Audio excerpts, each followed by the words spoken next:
यहां तो प्लेन उड़ते ही साथ बैठ गया, जैसे किसी ने तब रियलाइज होता है कि अगर थोड़ा बेहतर लिविंग स्टैंडर्ड होता तो शायद बच जाते।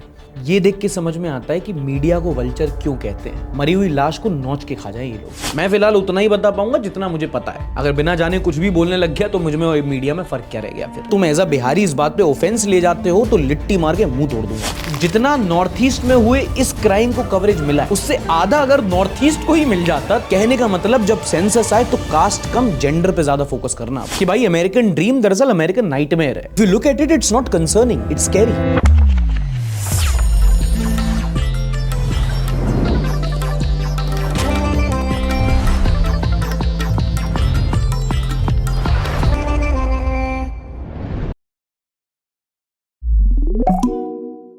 नमस्कार, आदाब, दिस इज सार्थक and welcome back on the Sunday show. वो शो जहां हम करते हैं न्यूज की बात एंटरटेनमेंट के साथ। 12 तारीख को खबर आती है कि अहमदाबाद एयरपोर्ट से एयर इंडिया का विमान AI-171 गैटविक के लिए उड़ान भरता है और उड़ान भरने के कुछ ही सेकंड बाद पायलट का सिग्नल आता है मेडे मेडे, और प्लेन आगे चल के एक कॉलेज हॉस्टल में क्रैश कर जाता है। क्रू मेंबर समेत कुल मिलाकर प्लेन में 242 पैसेंजर शामिल थे, which included Gujarat former chief minister mister Vijay Rupani. सबकी मौत हो जाती है, सिर्फ एक बचता है, सीट 11A पर बैठा विश्व कुमार। ये एविएशन का बड़ा और भारत के इतिहास का सबसे बड़ा प्लेन क्रैश है। इस हादसे की सीसीटीवी फुटेज देख के लोग दंग रह गए, क्योंकि जिस तरीके से ये हुआ वो बहुत अजीब था। क्योंकि यूजुअली क्या होता है, जब प्लेन एयरबोर्न होता है तब उसमें कोई टेक्निकल इश्यूज आते हैं, वेदर की वजह से टर्ब्यूलेंस होता है, तब प्लेन में दिक्कत आती है। यहां तो प्लेन उड़ते ही साथ बैठ गया, जैसे किसी ने खटका ऑफ कर दिया हो। जैसे ही एक्सीडेंट हुआ है, एक्सपर्ट्स इसे रेयरेस्ट ऑफ द रेयर बता रहे हैं कि भाई 1 in a billion चांसेस होते हैं ऐसी घटना के। और यहां पर आप बोल सकते हो कि भाई एयर ट्रेवल ऑलरेडी बहुत रिस्की होता है, बहुत कॉम्प्लेक्स होता है, 50 तरीके के सेफ्टी चेक्स होते हैं, and even the most safest transport can falter. You are right. पर फिर भी जिसने एयर ट्रेवल किया है या करना चाहता है, कोई हजम नहीं कर सकता। We just can't accept accidents like this, क्योंकि सेटअप ही ऐसा है। सोच के देखो, आप एक ट्यूब में 16,000 फीट ऊपर जाओगे, वहां 2 घंटे रहोगे और वापस आ जाओगे। जब तक एक इंसान अपनी सेफ्टी के बारे में बिल्कुल श्योर नहीं हो, वो एयर ट्रेवल नहीं कर पाएगा। फिर अब ये घटना क्यों हुई? पिछले 2-3 दिन में बहुत कॉन्स्पिरेसी थ्योरीज फ्लोट की हैं कि ड्रैग बहुत था, प्लेन में पावर नहीं था, वजन बहुत था, मेंटेनेंस नहीं किया गया था, पायलट एरर था। आप 50 थ्योरी बता दो, लेकिन जो सच है वो तभी पता चलेगा जब इन्वेस्टिगेशन होगी, जब ब्लैक बॉक्स का डेटा निकाला जाएगा, जब FDR का डेटा निकाला जाएगा। वही एग्जैक्टली बता पाएगा कि उन 30 सेकंड में हुआ क्या था। सच तभी पता चलेगा। मैं फिलहाल उतना ही बता पाऊंगा जितना मुझे पता है। अगर बिना जाने कुछ भी बोलने लग गया तो मुझ में और मीडिया में फर्क क्या रह गया। फिर अगली बड़ी खबर है स्पोर्ट्स से। ऑस्ट्रेलिया को हराकर साउथ अफ्रीका ने वर्ल्ड टेस्ट चैंपियनशिप जीत लिया है। And why this is special, only a true cricket fan would know. और अगर आपको नहीं पता है तो बता दूं, क्रिकेट जगत में 2 ऐसी टीम हैं, एक साउथ अफ्रीका, एक न्यूजीलैंड। इन्हें हराकर जितनी खुशी होती है, अर्ज किया है, इन्हें हारा देख उतना ही दुख भी होता है। साउथ अफ्रीका को ऐसे समझ लो, ये टीम इंटरनेशनल की RCB है। ये हर टूर्नामेंट में एफर्ट लगाती है, ऑलमोस्ट हर टूर्नामेंट में प्लेऑफ में पहुंचती है, और एंड में पता नहीं क्या चोक लग जाता था इनको। ये पूरी 21वीं सेंचुरी में एक भी टाइटल नहीं जीते थे। इनफैक्ट ये एक ऐसी टीम थी जो सब चाहते थे कि भाई ये एक खिताब तो जीतें। इनफैक्ट जब 24 के फाइनल में साउथ अफ्रीका को हराकर इंडिया जीती थी, तब मैंने ट्वीट किया था कि अगला कोई भी टूर्नामेंट हो मुझे नहीं पता, मैं साउथ अफ्रीका को सपोर्ट करूंगा। अब साउथ अफ्रीकन टीम बहुत समय से वेट कर रही थी और उनको फाइनली एक टाइटल मिल गया है। और जब आप बहुत समय से किसी चीज का इंतजार कर रहे हो, फाइनली आपको मिल जाती तो बहुत खुशी होती है। जैसे मैं बहुत समय से आपके लाइक का वेट कर रहा हूं, आप करते नहीं हो, तो एक बार कर दो। देख रहे हो तुम क्या खुशी, सोचने से ही खुशी आ गई। अगर तुम कर दोगे कितना मजा आएगा बताओ। थोड़ी मजा आता रखिए। अगली कंट्रोवर्सी हुई रैपर बादशाह को लेकर। सिंगर दुआ लिपा को लेकर कोई ट्वीट था, किसी ने बादशाह से पूछा, are you making a song with her? तो बादशाह रिप्लाई करते हैं, bro I will rather make babies with her. तो लोगों ने बोला, कितना बेगैरत बदतमीज आदमी है, तौबा तौबा, सारा मूड खराब कर दिया। मतलब औरत को ऐसे ऑब्जेक्टिफाई करना कि सिर्फ बेबी प्रोड्यूसिंग मशीन होती है। तो बादशाह बोले, रुको, मेरा वो मतलब नहीं था। बादशाह ने बोला, I think one of the most beautiful compliments that you could give to a woman that you really admire is to wish for her to mother your children. मेरी सोच नहीं, तुम्हारी सोच सामने आई है। सही खेल गया बेंच। ब्राउन रंग का पता नहीं, ये तो बहुत तगड़ा लिख दिया आपने। मतलब क्या खेला है भैया, आपको रैपर नहीं, आपको स्पिनर होना चाहिए था। Best compliment to a women to mother your children, क्या बोल दोगे इस पे तुम? Defended better than Pujara, sliced better than Sehwag. अरे हरे शादी नहीं, डायरेक्ट हनीमून मना लूं। क्या बोला? तो यार देख रही हो आजकल हनीमून में क्या क्या हो रहा है, मैं तो ट्रस्ट कर रहा हूँ कितना तुम पे, ये नहीं दिख रहा तुम्हें? अरे अकेले कहाँ जा रही हो, मैं भी साथ ले चलो। हरामजादे, शर्म नहीं है? वो आगे वाले नुक्कड़ पे लड़के छेड़ते हैं ना अकेली लड़कियों को, तो साथ हो जाएगा तो आप बच जाओगे। आप ही के भलाई का जमाना ही ले लो, देख तो लो एक बार, हंस के देख लो तो अपना सरनेम बदल दें। वो संभाल ले कुत्ते। हाँ तो पूरी लड़की समाज का नाम बदला जा रहा है पेट्रियार्की से, मैं सरनेम बदल, कितना बड़ा फेमिनिस्ट हूं मैं, ये नहीं दिख रहा तुम्हें? तो हफ्ते की अगली बड़ी खबर, सोनम एंड राजा रघुवंशी केस। सबने इसके बारे में सुना है, and if you are living under the rock, थोड़ा सा केस हिस्ट्री बता देता हूं। 11 मई को इंदौर की सोनम और राजा रघुवंशी की शादी होती है। 20 मई को ये दोनों मेघालय में हनीमून के लिए निकल जाते हैं। उसके 2-3 दिन बाद जो ग्रूम होते हैं राजा रघुवंशी, वो गायब हो जाते हैं। एक मिसिंग कंप्लेंट फाइल होती है। उसके कुछ दिन बाद उनकी डेड बॉडी मिलती है। पुलिस को पहले लगता है कि भाई पहाड़ों का एरिया है, एक्सीडेंटल डेथ होगी, पर फिर उसके कुछ दिन बाद एक मशेट मिलता है, एक चाकू मिलता है, तो फिर कंफर्म हो जाता है this is a case of murder. But Sonam Raghuvanshi अभी भी गायब थी। पुलिस 1-2 हफ्ते इन्वेस्टिगेशन करती है, राज कुशवाहा नाम के एक आरोपी को अरेस्ट करती है। फिर उसके अगले दिन 1200 किलोमीटर दूर यूपी के गाजीपुर के एक ढाबे में सोनम रघुवंशी सरेंडर कर देती है। और फिर बाद में इन्वेस्टिगेशन में पता चलता है कि राज और राजा में सिर्फ एक ए का अंतर था, and that A stood for adultery. पत्नी सोनम एक्सेप्ट करती हैं कि आरोपी राज कुशवाहा के साथ उनके प्रेम संबंध हुआ करते थे। वो उनके पिताजी की दुकान में काम किया करते थे, और उसके बाद इनकी शादी राजा रघुवंशी से हो जाती है। और उसके बाद मेरठ वाला और ये वाला केस सेम है। और दोस्तों, पिछले एक हफ्ते में मैंने जितना इस केस के बारे में सुना है, किसी केस के बारे में नहीं सुना। हेडलाइन ही हेडलाइन, सोनम ने पति की कराई हत्या, चौंकाने वाला खुलासा, सेल्फी वाली मौत से सुपारी मर्डर, बेवफा सोनम ने रची पति राजा की हत्या की साजिश। भाई, जितना नॉर्थ ईस्ट में हुए इस क्राइम को कवरेज मिला है, उससे आधा अगर नॉर्थ ईस्ट को ही मिल जाता तो क्या बात होती। प्रिंट तो फिर भी ठीक है, जैसे टीवी मीडिया ने इसको कवर किया, अ न्यू लो। क्या आपको जानकारी है कि राज और सोनम एक दूसरे के साथ प्यार में थे, उनके बीच में किसी तरह का संबंध है? आपको कभी भी राज ने इस बारे में बताया था? मतलब आपको किस लेवल का नीचपन चाहिए होगा कि आप 2 विक्टिम्स को आमने सामने बिठाकर क्राइम पर झगड़ा कराना चाहते हो?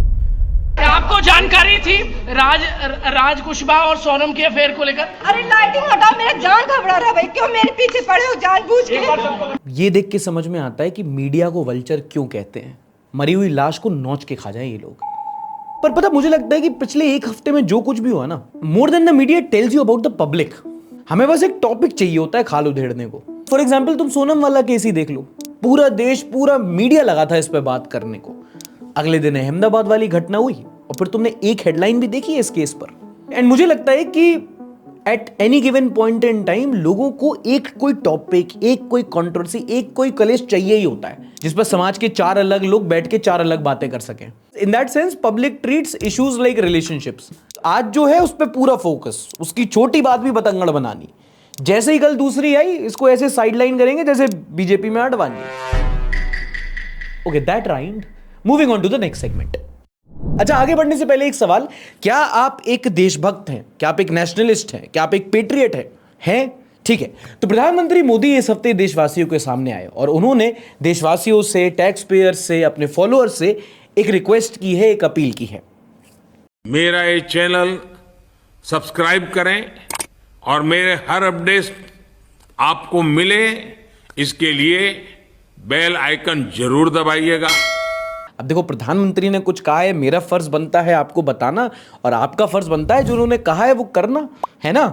अरे अभी तो तुम बोल रहे थे देशभक्तों, से ठोक लीजिए, 5000 लौटे दिख जाना चाहिए। अगली खबर में जाने से पहले यार, गर्मी बहुत पड़ रही है। कितने पेट, एसी का रिमोट दियो।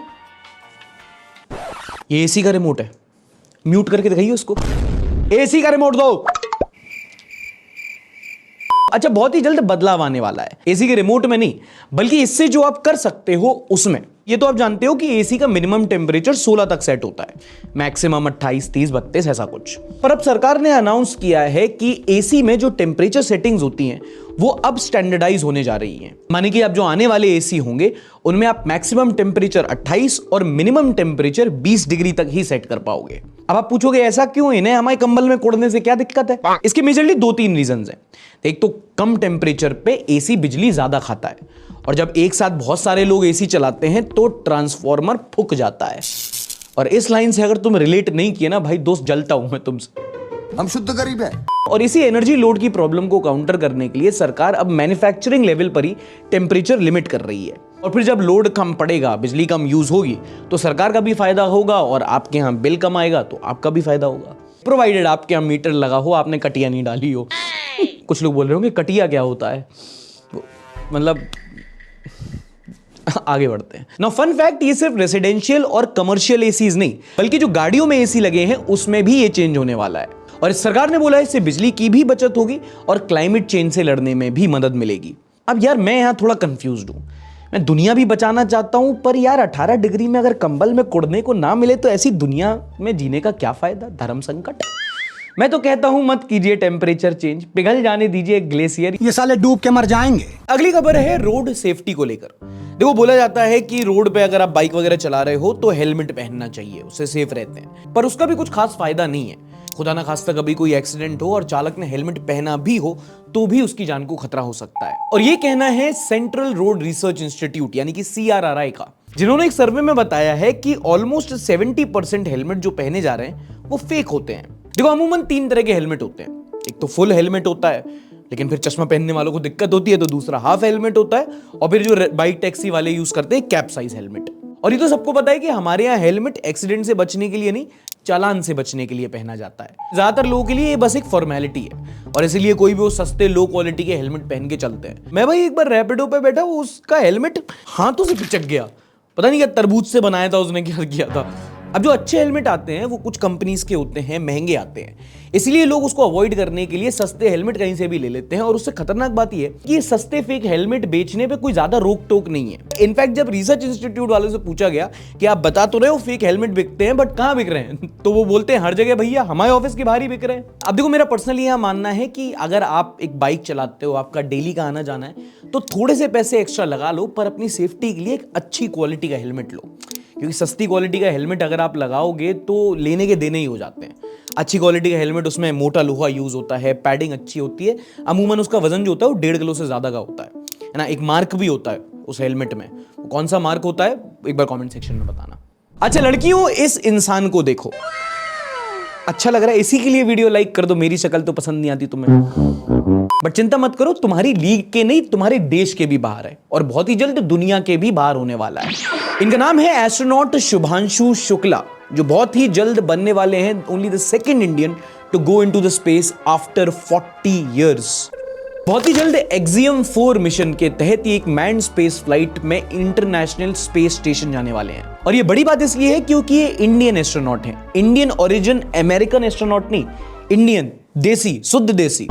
देखो, इंडिया का जो इसरो है वो अभी तक बहुत सारे सैटेलाइट्स, बहुत सारे रॉकेट्स, बहुत सारे स्पेस मिशंस कर चुका है, पर अभी तक एक मैन्ड स्पेस फ्लाइट कंडक्ट नहीं की है। अभी तक किसी भी ह्यूमन को स्पेस में नहीं भेजा है, क्योंकि वो होने वाला है द एम्बिशियस गगनयान प्रोजेक्ट में। पर एक मैन्ड स्पेस फ्लाइट कंडक्ट करना आसान बात नहीं है, बहुत सारी टेक्नोलॉजी और बहुत सारा एस्ट्रोनॉट को एक्सपीरियंस भी चाहिए। और उसी को लेकर प्रधानमंत्री मोदी ने साइन किया था 2023 में आर्टेमिस अकॉर्ड, जो बेसिकली इसरो और नासा का एक कोलैब था। बेसिकली एक अग्रीमेंट जिसमें रिस्पॉन्सिबल बिहेवियर, स्पेस एक्सप्लोरेशन और अलग अलग मिशंस में साथ काम करने के लिए कुछ नियम बनाए गए थे। और लिख लो, तुम्हारे पेपर में आ सकता है, इसी अकॉर्ड के तहत होने जा रहा है एक्सियम 4, जो कि यूएस बेस्ड एक प्राइवेट कंपनी है एक्सियम स्पेस, वो कर रही है। इसी मिशन में शुभांशु शुक्ला के अलावा 3 और एस्ट्रोनॉट्स हैं जो 14 दिन के लिए इंटरनेशनल स्पेस स्टेशन में जाएंगे। इंटरनेशनल स्पेस स्टेशन तुम्हें याद हो भी, कुछ दिन पहले सुनीता विलियम्स फंस गई थी वहां पे। बोल तो ऐसे रहा हूं जैसे मौसी है मेरी, वो क्या सुनीता मौसी फंस गई थी वहां पे।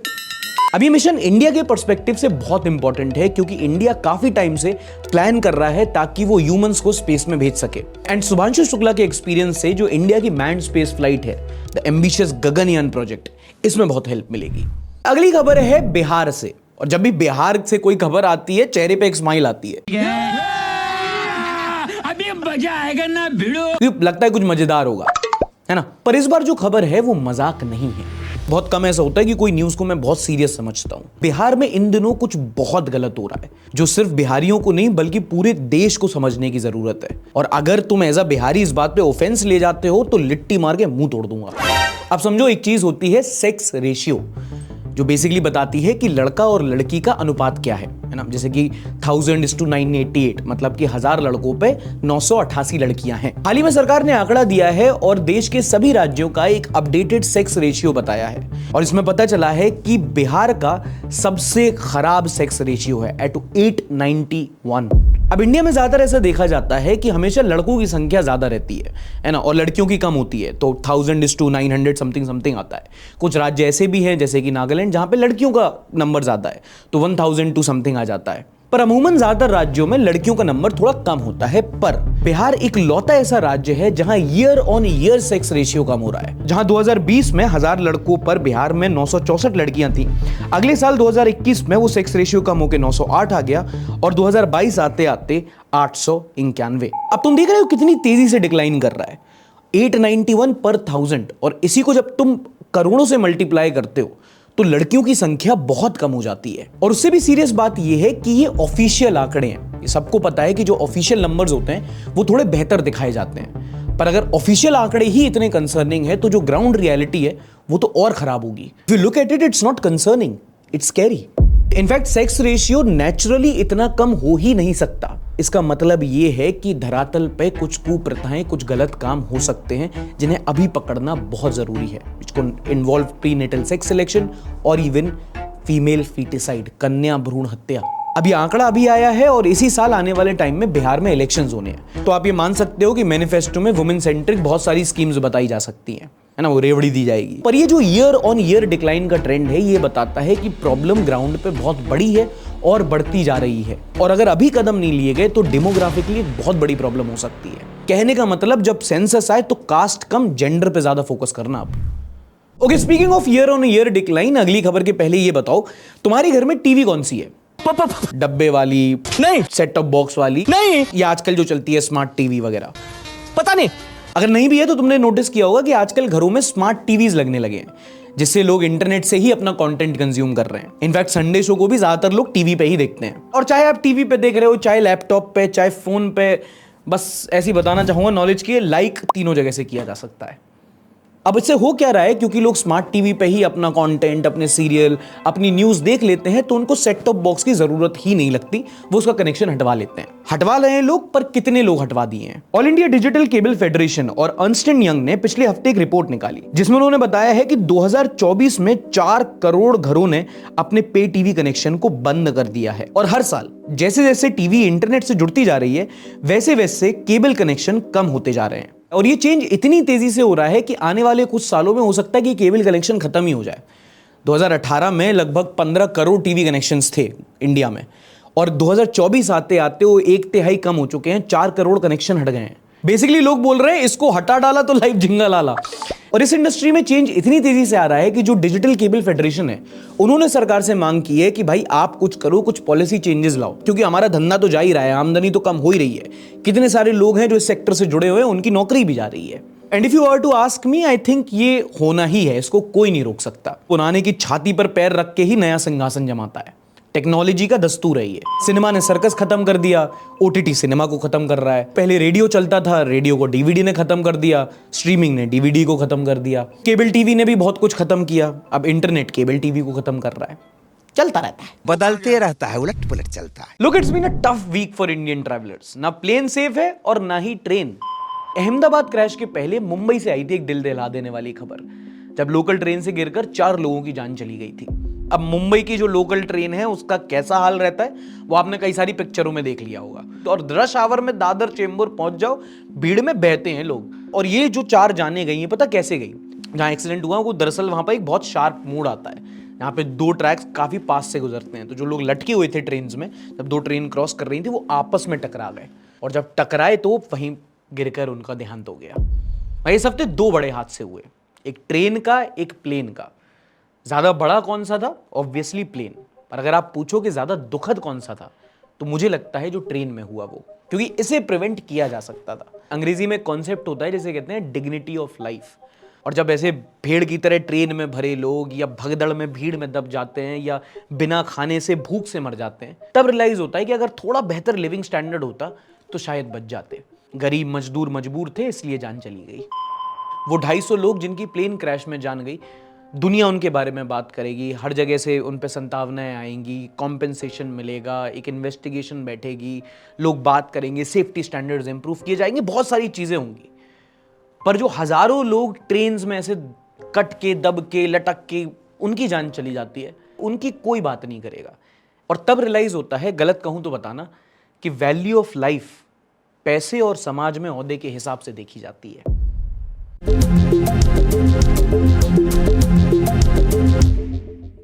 जब मुझे लगता है कि हम एक बड़े अजीब काल में जी रहे हैं। सिर्फ पिछले 5 सालों की बताता हूं। 2020 में पूरी दुनिया की एक जंग थी, वो भी एक वायरस से, और अब मोहल्ले से ज्यादा लड़ाई देशों के बीच में होती है। Israel versus Palestine, Russia versus Ukraine, China versus America, India versus Pakistan and the latest Israel versus Iran. इस हफ्ते इजराइल ने ईरान में टारगेटेड मिसाइल ऑपरेशंस कंडक्ट किए।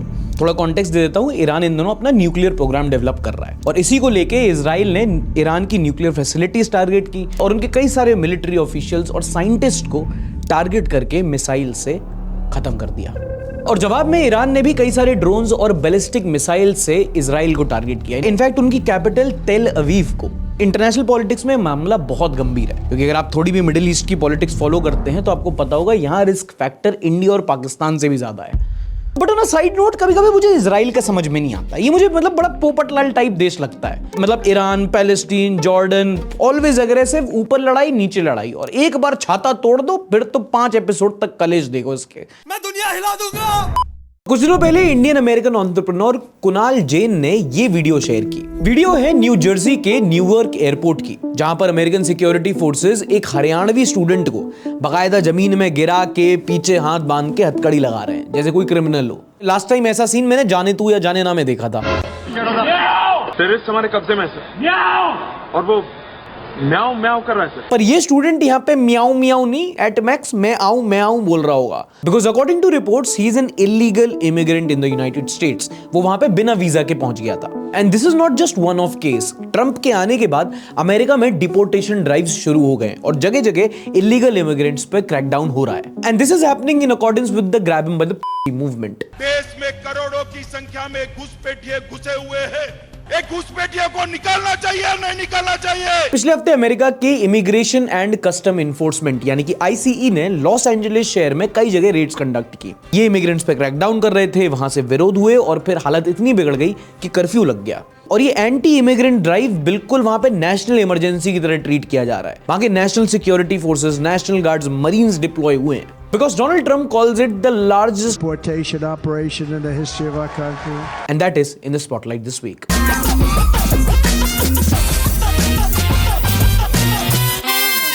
अभी डिपोर्टेशंस के पहले इमिग्रेशन समझ लो, जो अमेरिका में बहुत टाइम से एक बहुत बड़ा मुद्दा है, और उस पर भी इलीगल इमिग्रेशन तो और बड़ा मुद्दा। अगर आंकड़ों की माने तो यूएस में 3% जनता अनडॉक्यूमेंटेड है, मतलब उनके पॉपुलेशन के हिसाब से लगभग 1 करोड़ लोग वहां पे बिना किसी लीगल परमिट, बिना किसी वीजा के रह रहे हैं। और इस 3% में जो इंडियन इमिग्रेंट्स है उनकी संख्या लगातार बढ़ रही है। इनफैक्ट जो रीसेंट अमेरिकन इलेक्शन हुआ था उसमें इमिग्रेंट्स सबसे बड़ा मुद्दा बने थे। जो बाइडेन इस चक्कर में हार गए थे और डोनाल्ड ट्रंप भयानक एंटी इमिग्रेंट सेंटिमेंट पर राइड करके इलेक्शन जीत गए। To launch the largest deportation operation in the history of our country. और ये डिपोर्टेशन अब बड़ी बात इसलिए है क्योंकि हिस्टोरिकली अमेरिका एक बहुत इमिग्रेंट फ्रेंडली कंट्री रहा है। वे बैक इन 1965 जब इमिग्रेशन एंड नेशनैलिटी एक्ट के तहत यूएस में नेशनल ओरिजिन कोटा ही खत्म कर दिया गया था, जिसका मतलब ये था कि जो नॉन यूरोपियन कंट्रीज हैं वहां के लोग भी अब अमेरिका माइग्रेट कर सकते हैं। और तब से ही Asia, Africa, Latin America countries के बहुत सारे लोग जो अपनी कंट्रीज से भगा दिए गए, प्रताड़ित किए गए, फाइनेंशियल कंडीशन के चलते अमेरिका माइग्रेट करने लगे। अब अगर आप सोचो कि यार अमेरिका ही क्यों, भाई यूरोप भी जा सकते थे। अमेरिका ने अपने आप को मार्केट बहुत अच्छी तरीके से किया। बेहतर लाइफस्टाइल, बेहतर लिविंग स्टैंडर्ड, अपॉर्चुनिटी देने वाला, हार्ड वर्क अप्रिशिएट करने वाला देश, वो जगह जहां माइग्रेट करके आप अपना जीवन सुधार सकते हो, that was sold as the American dream. एक अमेरिकन वे ऑफ लाइफ जिसे इन्होंने अपनी एक सॉफ्ट पावर बनाया और हॉलीवुड और पॉप कल्चर ने खूब बेचा हमें। इनफैक्ट हमारे माइंड में अमेरिका का कितना इंपैक्ट रहा है इसको ऐसे समझो कि अगर मैं आपसे पूछूं कि अपनी टॉप 5 इंग्लिश मूवीज बताओ तो उसमें से कम 3 इनके हॉलीवुड की होंगी, और फिर नेटफ्लिक्स एंड चिल में फ्रेंड्स का ऑप्शन ना है ऐसा तो हो ही नहीं सकता। In fact America is a country which is made by immigrants. इनकी टॉप कंपनीज का टॉप मैनेजमेंट भी दूसरी कंट्रीज का ब्रेन ड्रेन है, दूसरे देश का टॉप टैलेंट खींच के अपनी इकोनॉमी बनाई है इन लोगों ने। लेकिन जब से डोनाल्ड ट्रंप आए हैं तो उन्होंने पंखा बंद करके मुंह पे पानी खींच के अमेरिकन ड्रीम तोड़ा है। पहले अमेरिका जो H1B और F1 वीजा देता था उनके नॉर्म्स को स्ट्रिक्ट किया, फिर बर्थ राइट सिटीजनशिप हटा दिया, फिर जो स्टूडेंट वीजा देते थे उसमें भी रोक लगा दी, उसमें भी स्क्रीनिंग बढ़ा दी, एंड मोस्ट रिसेंटली बहुत सारे देशों पे वीजा बैन ही लगा दिया। मतलब border wall, visa ban, increase screening, deportation. जो अंदर है उन्हें बाहर फेंक रहा है, जो बाहर है उन्हें अंदर नहीं आने दे रहा। आप नोटिस करोगे ये इलीगल इमिग्रेंट्स भी नहीं, इलीगल एलियन बोलता है। To all illegal aliens, book your free flight right now. We want you out of America. America में अभी हर महीने हजारों इमिग्रेंट्स को अरेस्ट किया जा रहा है, हजारों को डिपोर्ट किया जा रहा है, और जो ICE की रेट्स होती हैं वो 200% से बढ़ गई हैं। और डिपोर्टेशंस अपने आप में मतलब मुंह पे पट्टी लगा के, हथकड़ियां बांध के, प्लेन में भेड़ बकरियों की तरह भर के भेजा जा रहा है वापस। And still the exit is better than the entry. Shahrukh Khan की हाल ही में मूवी आई थी डंकी, वो आपने देखी होगी कैसे डंकी रूट लेके लोग अमेरिका पहुंचते हैं। पहले साउथ एशियन जो कंट्रीज होती हैं, इंडिया, बांग्लादेश, पाकिस्तान, यहाँ से लोग वीज़ा लेके पहले यूरोप जाते हैं, फिर दुबई, फिर कोई अफ्रीकन कंट्री, फिर वहाँ से साउथ अमेरिकन कंट्रीज़, फिर पनामा के रास्ते कैसे भी करके सिक्योरिटी फोर्सेस को चकमा देके वो US रास्ते पहुँचते हैं। थोड़ा ज़्यादा और पैसा दे दिया तो जाके कनाडा के रास्ते भी जाया जा सकता है। 50-50, 60-60 लाख रुपए लगते हैं इसमें। ये हरियाणा, पंजाब के कितने ऐसे केसेस हैं जहाँ पे लोगों ने अपने खेत बेच दिए, 50-60 लाख रुपए दिए एजेंसीज को, फिर जाके डंकी रास्ते गए और फिर भी नहीं पहुंच पाए। डंकी रास्ते बहुत रिस्की होते हैं, कभी एरिज़ोना के जंगलों में जल जाते हैं, कभी कनाडा की ठंड में सूख जाते हैं, कभी समुद्र में नाव डूब जाती है, लोग फिर भी डंकी करके जाते हैं। और जो तुम्हें जिल्लत लग रही है लोग उसको अचीवमेंट समझते हैं भाई, लोग व्लॉग करते हैं उसको। क्या बात कर रहे हैं? And that is the interesting part कि डंकी करके जो जा रहे हैं वो ज्यादातर लोग वो नहीं है जो लो इकोनॉमिक बैकग्राउंड से आते हैं। ये अपने अपने देश में लाखों रुपए एजेंसीज को दे के डंकी करके आते हैं और वहां जाके ट्रक ड्राइवर्स की, टॉयलेट क्लीनर्स की, वेटर्स की जॉब करते हैं। और जब ये पहुंच जाते हैं, वहां रहने लगते हैं, तब समझ में आता है कि यार ये महंगे देश में सस्ते नौकर वाली जिंदगी है, कि भाई अमेरिकन ड्रीम दरअसल अमेरिकन नाइटमेयर है। फिर फंस जाते हैं वहां, फिर सरकार से गुहार लगाते हैं कि भाई बाहर निकालो, ये तो अमेरिकन ड्रीम नहीं अमेरिकन नाइटमेयर है। क्योंकि यहाँ के जो बालक है उनको बहुत कूल लगता है यार, बाहर जाएंगे, विदेश में रहेंगे, फॉरेनर्स की लड़कियों को डेट करेंगे, फ्लेक्स करेंगे, इंस्टाग्राम कूल लगेगा। लेकिन जो वहां रह रहा है, अगर मोटी पार्टी है तो ठीक, पैसा फेंक तमाशा देख, पर जो वहां मिडिल क्लास का आदमी रह के स्ट्रगल कर रहा है वो आपको बताएगा it's all show no substance. अभी ऐसा कुछ नहीं, वहां की जिंदगी और बदतर है।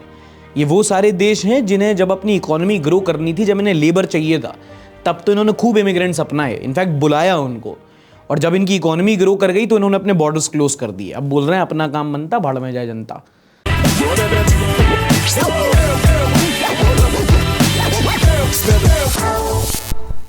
एक वीडियो वायरल होती है गोवा के हेल्थ मिनिस्टर विश्वजीत राणे की। अब होगा क्या कि इनके किसी जानने वाले को कोई विटामिन का इंजेक्शन चाहिए था। अब उसमें डॉक्टर ने देरी की, था नहीं, बाहर से लाने को बोला, भगवान जाने। और फिर ये शिकायत इनके पास पहुंची कि भैया जानने वाले को इंजेक्शन नहीं मिला। तो ये आग बबूला होकर 2 बॉडीगार्ड और 4 कैमरामैन के साथ गुस्से से वार्ड में घुसते हैं और सीधे डॉक्टर पे बरस जाते हैं। Where is the CMO? All of you, where is the CMO? Where is he? You learn to control your tongue. You're a doctor. Put your hands out first when you're standing in front of me. I generally don't lose my cool. But you have to behave yourself. उलोपाक रीत असूंक जाय तुका, तू doctor तू. Mask काढ पयली, म्हाका तोंड पळोवंक जाय तुजें. एका सस्पेंशन ऑर्डर काढ and kick him out from here. अब ये एक स्टेट के एक बीजेपी के हेल्थ मिनिस्टर हैं। मुझे ये देखकर पीयूष गोयल की वो वाली क्लिप याद आती है जहां वो एंटरप्रेन्योर से बोल रहे थे, अरे क्या बना रहे हो तुम, ये चिप्स बिस्कुट वाली कंपनियां। भारत ने क्या करना है, आइसक्रीम बनानी है या चिप्स बनाने हैं? दुकानदारी का ही काम करना है हमें। अमन गुप्ता, शार्क टैंक में जरा चेंज करो अपने पर्सपेक्टिव्स को। एंड आई नो ये मंत्री लोग हैं तो ठीक है कि भाई अच्छी बात ना सही, पर बात करने का सलीका तो आप इनसे एक्सपेक्ट कर ही सकते हो। Sometimes they forget they run the country, not own it. खैर, इनके बर्ताव के बाद ये वीडियो तेजी से वायरल चली जाती है। डॉक्टर्स इसे अपना अपमान मानते हैं और फिर गोवा के सीएम खुद आके बोलते हैं कि नहीं नहीं, डॉक्टर्स को सस्पेंड नहीं किया जाएगा, ये हमारे मंत्री की गलती है, बड़े बदतमीजी से बर्ताव किया इन्होंने। पर डॉक्टर फिर भी नहीं मानते और जब स्ट्राइक की धमकी देते हैं तब जाके ये माफी मांगते हैं। I would like to apologize once again to the doctor and his family if I have hurt his sentiment. When the chief minister called me up, there was never a question about me. I immediately told him that there is no file or anything moved in this direction, and so it's fine with me, whatever statement being made. देख रहा है विनोद, अंग्रेजी बोल बोल के कैसे बात को घुमाया जाता है। ये बिल्कुल क्लासिक एग्जांपल है कि वेल रेड और वेल एजुकेटेड में अंतर क्या होता है। और ये इनकी पहली वीडियो नहीं है, इसके पहले भी ऐसी कई वीडियोस बाहर आई हैं जिसमें ये अपने डॉक्टर्स को ऐसे ट्रीट कर रहे हैं जैसे कोई बंधुआ मजदूर हो इनका। और ये कोई समझदारी बात मैं नहीं कर रहा, ये खुद कमेंट सेक्शन में लोगों ने बोला। लीना मिश्रा बोलती है, minister himself does not know how to behave. इस अनपढ़ नेता को पता नहीं है कि मेडिकल की डिग्री कैसे ली जाती है, कितनी मेहनत लगती है। अगर डॉक्टर की गलती है भी तो सीधा सस्पेंशन और इतनी बेइज्जती भी। अगर गलती और ईगो का हिसाब सस्पेंशन है तो इसकी एरोगेंस, ईगो और बदतमीजी की सजा क्या होनी चाहिए? ऐसे नेताओं के खिलाफ कोर्ट में जाना चाहिए। मैटर कुछ भी हो, इंग्लिश अच्छी बोल रहा है। एक और सज्जन ने बोला कि अगर डॉक्टर की गलती थी भी तो उसको केबिन में बुला के तुम्हें जो बोलना है बोलते। ये पब्लिकली उसको ह्यूमिलिएट करके, उसको इंटरनेट पर डाल के हो हल्ला करने से आपको क्या मिल रहा था? और ये अकेले नहीं है, ये आजकल एक ट्रेंड बन गया है। नेता, आईएएस, आईपीएस, जो पब्लिक सर्वेंट बाद में हीरो पहले बनते हैं, पूरी टीम के साथ कहीं धप्पा बोलते हैं और फिर नायक के अनिल कपूर तो यही है। रोज खुदता है और तुम रोज खुदते हुए देखते हो, तुमने ये क्यों नहीं बताया कि बाल गया कहां खुदने को? इसका मतलब तुम मिले हो क्रशर से। बीते हफ्ते क्रिकेटर रिंकू सिंह और समाजवादी पार्टी की एमपी प्रिया सरोज की एंगेजमेंट हुई। इनके रिश्ते की खबरें काफी टाइम से बाहर आ रही थी और by the way Rinku Singh को देख के ऐसा नहीं लगता ये अपनी जॉ लाइन से प्याज काट देता होगा। अब यूजुअली जब भी कोई सेलिब्रिटी वेडिंग होती है तो न्यूज आउटलेट उसको कवर करते हैं, फोटोज एक्सक्लूसिव बाहर निकालते हैं, ज्यादा से ज्यादा कहां हुई या कौन कौन आया। पर वो तो सबको पता है ना, वो एक्सक्लूसिव नहीं है। क्यों ना मेन्यू के बारे में बताया जाए। रिंकू सिंह की एंगेजमेंट का आज का मेन्यू, आहा, coffee, vanilla ice cream, chocolate, cookie, moong dal halwa, shahi tukda, imarti, kadai paneer, rabri, दाल भापले, सब ये इंडियन नेशनल मीडिया की एक्सक्लूसिव न्यूज फॉर यू। इतना बड़ा जान जोखिम में डालकर समाचार बताने के लिए धन्यवाद। ये न्यूज है? शादी के कार्ड में कितने लेटर हैं ये भी बता दो। एक्सक्लूसिव, रिंकू सिंह की बारात में बजा डीजे वाले बाबू का गाना, कार्ड में बच्चे ने बोला शादी में जुलूल जुलू नाना। मूंग दाल का हलवा भी वो भी गर्मी में। लो, ये लॉजिक ढूंढ रहा है वहां पे। टट्टी भी कितने लोग करेंगे ये भी बता दो, कि तुम कितनी चाट सकते हो ये भी बता दो। लिख लेता हूं, नीट में आ सकता है। रिंकू सिंह की शादी की मेन्यू में सबसे ज्यादा क्या खाया गया? ए, कढ़ाई पनीर, बी, दही भल्ला, सी, चाउमीन, डी, गोलगप्पे। स्टार्ट करो। अगली ये फोटो वायरल हुई मध्य प्रदेश के भोपाल से, जहां एक फ्लाईओवर बनाया गया जिसमें क्या है ये फ्लाईओवर? सोचो कोई ऐसा फ्लाईओवर हो जिसमें तुम ऐसे बढ़िया चढ़े, बढ़िया तुम गाड़ी चला रहे हो, फ्लाईओवर तुम्हारा रनवे की तरह खत्म हो गया, फ्लाईओवर से फ्लाई कर गई तुम्हारी गाड़ी। हाँ, क्योंकि ये जो फ्लाईओवर था इसमें 90 डिग्री का टर्न था। टेक्नोलॉजी। उन्होंने कहा ऐसे मोड़ेंगे तो भी आ जाएंगे और ऐसे मोड़ेंगे तो भी आ जाएंगे। बात तो एक ही है। बात तो सही है। भाई ये मुंबई वाला वो याद आ गया जिसमें वो फ्लाईओवर नहीं होता जो आगे पीछे आता बट उसकी हाइट मैच नहीं करती। तो इंजीनियर ना उससे उन्होंने एक प्रेरणा ले ली, उन्होंने कहा अब करके दिखाएंगे। तो उन्होंने हाइट मैच कर दी, अब ब्रेथ मैच नहीं हो रही। 90 degree, 18 crore Bhopal bridge with sharp 90 degree turn. आज हम कहते हैं तू क्या है? भोपाल ड्रिफ्ट।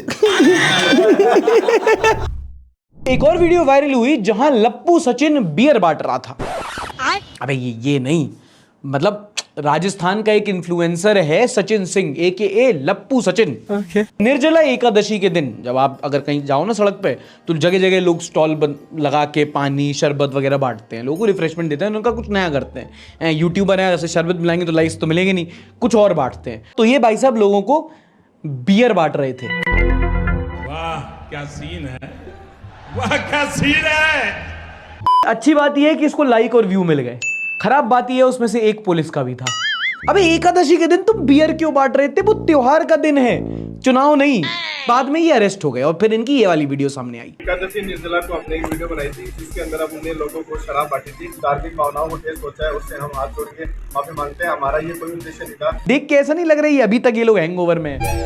और अब देखते हैं इस हफ्ते की कुछ नॉनसेंस न्यूज।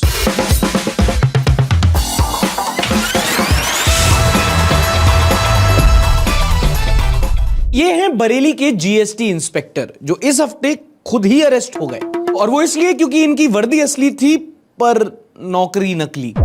यह बनाया तुमको। दरअसल महाशय एक लड़की से इश्क प्रेम करते थे। लड़की घर वालों से बात की तो उन्होंने कहा कि नहीं, हमको तो चाहिए बिटिया के लिए सरकारी नौकर। इन्होंने ट्राई किया लेकिन पास नहीं हो पाए, एग्जाम नहीं निकला। तो उसने वही किया जो आजकल ज्यादातर इन्फ्लुएंसर करते हैं, fake it till you make it. ये बन गया नकली का इंस्पेक्टर। इसने फर्जी दस्तावेज बनवाए, फर्जी वर्दी खरीदी और एक फेक आईडी कार्ड दिखाकर असली शादी का कार्ड छपवा लिया। दामाद जी तो हमारे इंस्पेक्टर हैं। और दुख की बात यह कि भाई का ढोल भी उसी ने बजाया जिसके लिए हेरा फेरी की थी, बेगम ने। क्योंकि उसको शक हो गया कि निकाह तो हो गया पर ना कॉल आ रहे हैं ना चौहर साहब दफ्तर पे जा रहे हैं, बस हमारे साथ ही रस्में निभाते। आखिरी वाली काट देते हैं यार। आदमियों का बेचारा यही है यार, मेहनत है, हार्डवर्क है, प्लानिंग में कमी रह जाती है। क्राइम कितना भी बड़ा हो जाता है, कवर अप नहीं हो पाता। अगली खबर है बिहार से। दोनों अलग अलग होते हैं क्या? देखो, अगर कहीं किसी के साथ स्कैम होता है तो वो पुलिस के पास जाता है, पर ये बिहार है, यहाँ पुलिस के साथ ही स्कैम हो गया। हाँ, फेक पुलिस के बाद फेक पुलिस स्टेशन। मामला है पूर्णिया का, जहां एक सरकारी स्कूल में 1 साल से चलाया जा रहा था एक फर्जी पुलिस स्टेशन। फर्जी police station, let that sink in. और जनता का कम, सिपाहियों का ज्यादा कटा। पैसे देके भर्ती हुई और फिर ऑटो में घुमा घुमा के चालान कटवाया उनसे। तो और ये सब 1 साल से चल रहा था। इस घटना का मास्टरमाइंड बताया जा रहा है राहुल कुमार शाह नाम के आदमी को, जो इस समय फरार चल रहा है। राहुल कुमार शाह नाम में इसका राहुल और शाह एक साथ कैसे आ सकते हैं? अरे शिट यार, आज रह गया यार, सॉरी। अगली खबर है एमपी के भिंड से। गर्मी का आलम है और यहां पर लोगों ने एक ट्रांसफॉर्मर की पूजा की, जो कि कोई बड़ी बात नहीं है। विश्वकर्मा भगवान के मान में मशीन मोटर की पूजा की जाती है, लेकिन इन्होंने पूजा इसलिए की क्योंकि बिजली इतनी जा रही थी कि विभाग नहीं, इनको भगवान भरोसे रहना पड़ गया। सांसों की जरूरत है जैसे जिंदगी के लिए, बस एक ट्रांसफॉर्मर चाहिए बिजली के लिए। अगली खबर के लिए चलते हैं 100% लिटरेसी सर केरला। यहां पर 2 आदमियों ने मार मारकर एक सज्जन की ठूंठ छेद दी और बताया गया कि बहुत टाइम पहले उसने इन्हें मारा था तो बदला लिया गया। कितने टाइम पहले? पूरे 5 दशक। क्या? हाँ भाई, खबर इतनी बिजार है, 50 साल पहले स्कूल की मार का बदला अब लिया है 60 साल की उम्र में। माना revenge is a dish best served cold, this was frozen. Hello Kunal.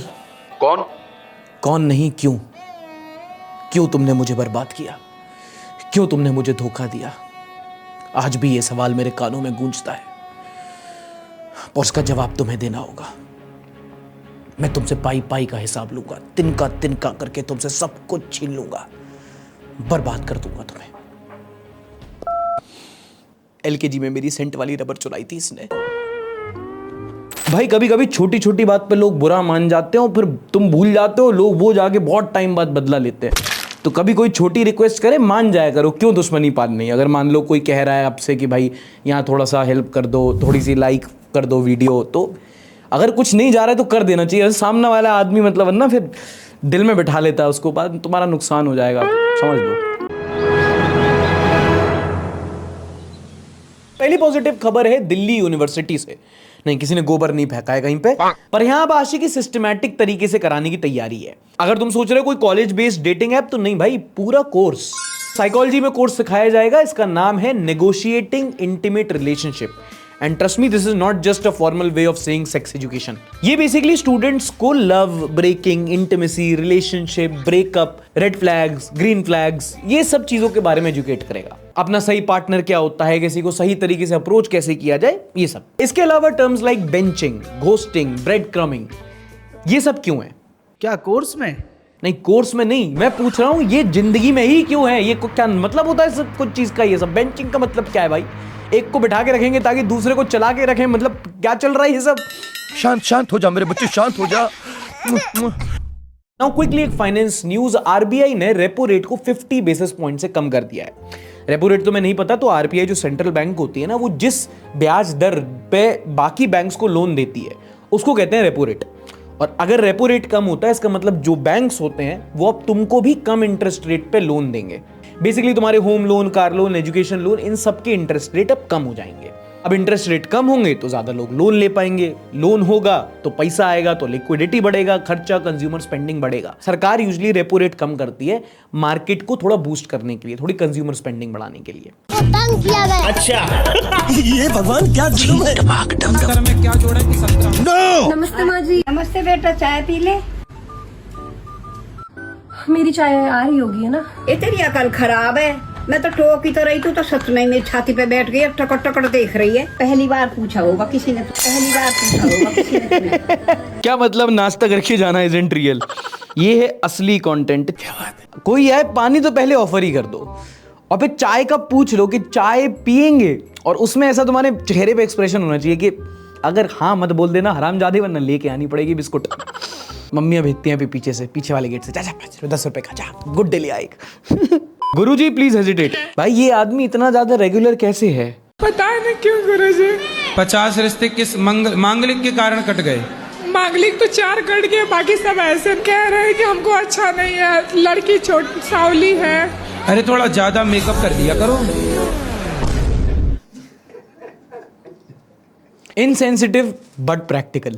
She is so beautiful, her skin colour is amazing. हाँ तुम्हारे कमेंट तो पढ़ के अब बोल जरूर आ रही है अपना कॉन्फिडेंस उठाने।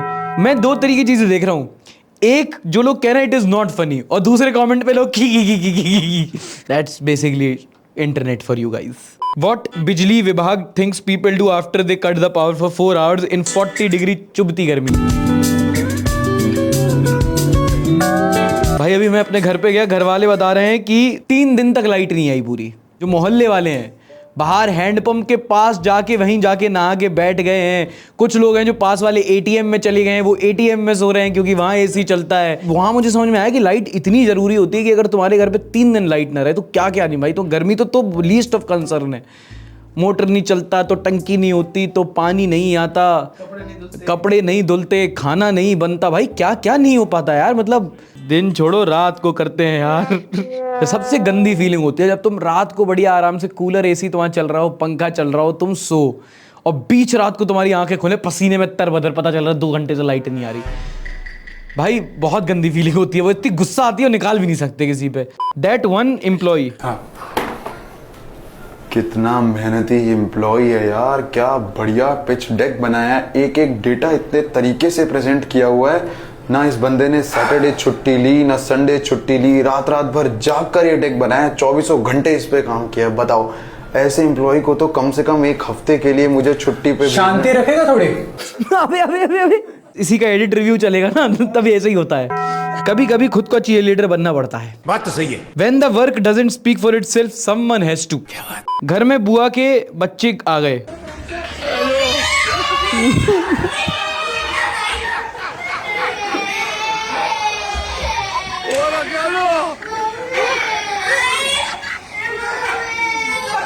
मेरी भी फट गई भाई, इनका क्या हो। मैं शादी में गया था ना, तो ऐसे हम लोग, मैं उससे डंकी से पानी ले रहा था, बुआ का लड़का था छोटा सा, वो ग्लास लेके खड़ा था, तो इतना सा पानी बच गया डंकी में, मैंने उसकी में डाल दिया, इतना सा ग्लास लेता, ऐसे दिखता है मुझे। तो हम लोग जितने ही बैठे थे कम से कम 5 मिनट तक लगातार हंसे उसका मुंह देख के। भैया दिल्ली में कहाँ रहता है? भैया दिल्ली में कहाँ पे रहता है? भैया बोल रहा था अभी मम्मी साकेत का छोड़ के, हाँ हम वो कौन जगह है, लिविंग बता रहा था, लिविंग में रहता हूँ। हाँ वो लिविंग ना, जहाँ शुक्लान की बिटिया की शादी हुई थी, लिविंग वही लिविंग ना। हाँ हम गए हो तुम? नहीं गए तो नहीं, मगर हम रेलवे चल के We are the last generation with such innocent parents। हाँ भाई, मतलब हम लोग माँ बाप बन गए अगर, तो अपने ही बच्चे को क्या क्या चूतिया बनाई है हम यार। वैसे चूतिया तो भाई हम लोग को भी बनाया गया था। मम्मी पापा ने तो मैं अपनी शादी में नहीं बुलाया। क्यों नहीं बुलाया? तुम सो रहे थे लेट तरीके से। नहीं यार मैं नहीं सो रहा, मेरे को क्यों नहीं बुलाया? कितना इनोसेंट है हमारे last generation. When you ask your electrician that, कितना टाइम हो गया भैया आपको इलेक्ट्रिशियन का काम करते करते? 2013 में हमने काम शुरू किया था। अच्छा अच्छा अच्छा। अब आज 10 साल मान के चलो आप काम करते हुए हो गए। ओम्स लॉ क्या होता है? कौन सा लॉ? Ohm's law. वो तो ऐसे लगा के समझ में, काला इधर लाल इधर, दो ही तो होते, लगा दो। नहीं उसमें पास करने के लिए आइटा जुड़ता है और लॉ है उसका। बंद करो हाथ जोड़ के। मैं साइंस का कौन है यहाँ पे? ओम्स लॉ क्या होता है? Resistance between relationship between voltage current and resistance in a conductor. Relation between voltage current and conductor. तेरी बहन की कॉमर्स लूंगा मैं दोबारा अगर हो गया ना तो भी कॉमर्स ही लूंगा मैं। बाढ़ में गई तुम्हारी एआई पाइथन कोडिंग। तुमसे ना हो पाएगा। फ्री का धनिया लाना नहीं भूला, फिर वही टक।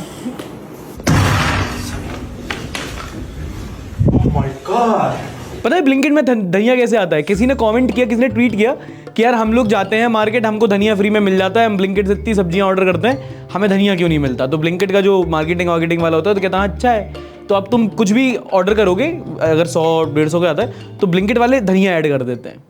मम्मी के कहने से पहले सारी बोतल भर दी। इसकी शक्ल देख भाई, ये अमित तेरा बचपन लग रहा भाई। देख, सही बंदे से कोलैब कर लिया। डर का माहौल है। वाइफ की शादी उसके बीएफ से करवा दी। वे माया तेरे देखने नू, माया तेरे देखने नू। बच गया, दहेज से बच गया, एलिमनी से बच गया, ड्रम से बच गया। Control Uday. एंड अगर एपिसोड यहां तक देख लिया है तो आई एम प्रीटी श्योर आपको बहुत मजा आया होगा। मजा आया तो दोस्त बस एक ही चीज मांगते हैं हम कंटेंट क्रिएटर्स, एक लाइक करके जाना। नहीं पसंद आया तो डिसलाइक करके कमेंट सेक्शन में बता सकते हो कि हम कैसे इस शो को और इंप्रूव कर सकते हैं। किसी दोस्त के साथ शेयर कर सकते हो, फैमिली मेंबर्स के साथ। ये एपिसोड देखने के लिए, इस चैनल को सपोर्ट करने के लिए बहुत बहुत धन्यवाद। तो ऐसे ही और न्यूज विद एंटरटेनमेंट के साथ मिलूंगा मैं अगले हफ्ते अगले संडे शो में। तब तक अपना ध्यान रखिए, अपने परिवार वालों का ध्यान रखिए। टाटा, बाय बाय, शब्बा खैर, and don't forget to like, subscribe and share.